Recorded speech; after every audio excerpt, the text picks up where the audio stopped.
Senator from Virginia. Madam President, I was scheduled to come to the floor today to offer live UCs to bring up two Biden nominees, very important nominees, to assume diplomatic posts in the Western Hemisphere. Senator Scott of Florida was scheduled to be here to oppose my UCs and have a dialogue. The hurricane in Florida has pulled him away, and so he is unable to be here. So I'm left with the case where there is an objection, but the objector can't come for a reason that I understand. Senator Scott's team has indicated that he will likely be here tomorrow, and we might be able to repeat this tomorrow. But what I thought I would do, having the floor, is say a little bit about these two countries and these two nominees, because I hope Senator Scott might watch this, or his staff might give him the transcript, because I think if he does, he will see that they're both highly qualified individuals. I want to talk about them both, but I will not make a motion at the end of my comments with respect to the unanimous consent. And I would say both Michelle Kwan, who is nominated by President Biden to be our ambassador to Belize, and Carmen Aponte, who is nominated by President Biden to be our ambassador to Panama, they're both highly qualified individuals, as I'll describe. But the countries are really important. Belize has not had an ambassador confirmed for more than 5 years. Panama has not had a confirmed ambassador for more than 4 years. And sort of the theme for both of these is, why punish good behavior?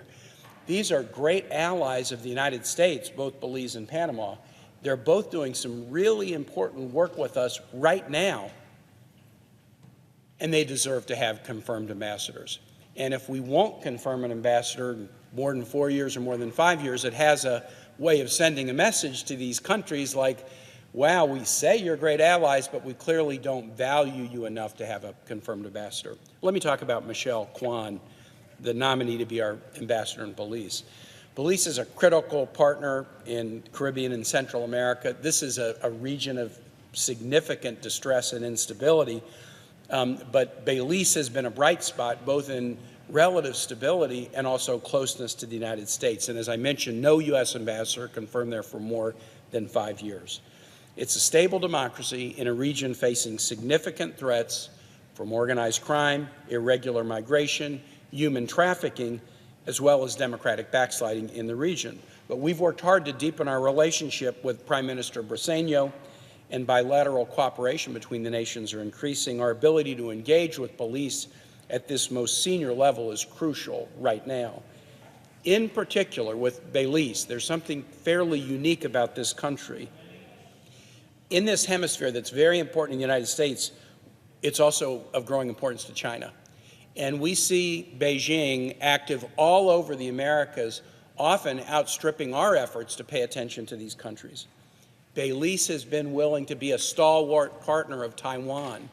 There's only 11 nations in the world that recognize Taiwan, and China is going after each one of them, putting pressure on them to strip away their recognition of Taiwan. The U.S. is encouraging nations that have recognized Taiwan to continue to do so, but very few are able to hold out against the Chinese onslaught. Belize has been willing to do this.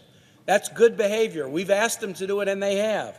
By leaving this position vacant, even as Beijing aggressively builds more and more momentum in the region, it's nothing less than diplomatic malpractice. Having a sitting U.S. ambassador there is of utmost importance. Now, how about Michelle Kwan? Exceptionally qualified to take on this challenge. She has had an incredibly distinguished career in public service and diplomacy, and especially sports. She's the most decorated figure skater in U.S. history, having won 43 championships, including 5 world championships, 9 national titles, and 2 Olympic medals. Michelle became the United States' first ever public diplomacy envoy in 2006, 16 years ago. For the following decade and a half, under presidents and secretaries of state of both parties, she has traveled extensively on behalf of the State Department all around the world to engage youth and especially young girls on social and educational issues. She would be an extraordinary champion for the U.S. with this close neighbor, and her global profile will say to Belize, hey, we value you because we're sending an accomplished and well-known athlete inspiration and diplomat to be our representative there. And so I was going to ask today that she be confirmed by unanimous consent, and I will return, hopefully, to successfully see her advanced by the Senate in this position. Now let me talk about Marie Carmen Aponte, who is President Biden's nominee to be ambassador to Panama. First, Panama. Panama is one of our strongest partners in the Americas. It's a critical ally on a wide range of U.S. priorities. And, Madam President, you and I remember when we had major problems with Panama, major problems. It's been a success story of turning an adversary into a great ally and even partner, and yet Panama has now been without a U.S. ambassador for more than 4 years. My friends across the aisle frequently cite migration as a top foreign policy concern. They have a point. The Venezuelan refugee crisis is now the second largest displacement in the world. The size and scope of this crisis and the humanitarian impact on the region and the Venezuelan people is worsening by the day. I agree, this issue needs much more attention. Panama is on the front line of this crisis. Their border with Colombia, the Darien Gap in that border, is the primary route by which people migrate from South America, especially Venezuela, north. They have a crucial role to play in a cohesive regional response. Panama is also critical to narcotics interdiction efforts and in promoting democratic values that are increasingly under threat in the region. They're also the subject of intense Chinese investment in the Panama Canal. China has a new embassy built right on the canal. We are not competing in a vacuum here.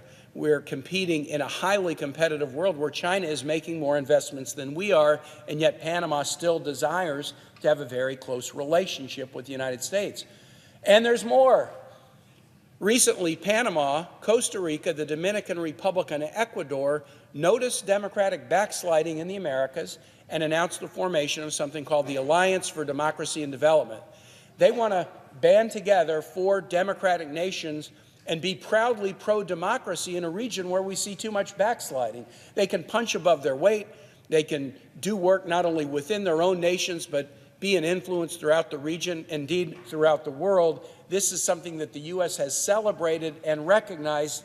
So again, why punish bad behavior? If they're doing these things to help us with migration, if they're stepping forward to be pro-democracy in a region that's backsliding, why wouldn't we want a confirmed U.S. ambassador? Let me tell you about Marie Carmen Aponte. She's a Puerto Rican native. She previously served with distinction as an ambassador to El Salvador during the Obama administration. She was confirmed in this body with bipartisan support. She's been the acting Assistant Secretary of State for the Western Hemisphere. It's hard to imagine a more qualified nominee. She will have impact from the moment she hits the ground. She was nominated for this role in October 2021.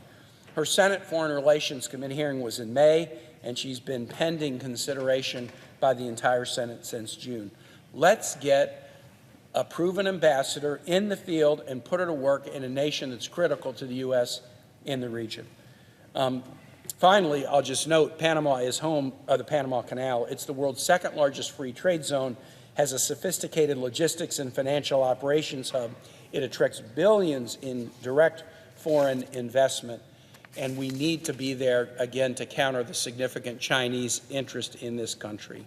So, again, I had planned to make a motion on behalf of Marie Carmen Aponte in deference to my colleague from Florida, and the challenge there I will not.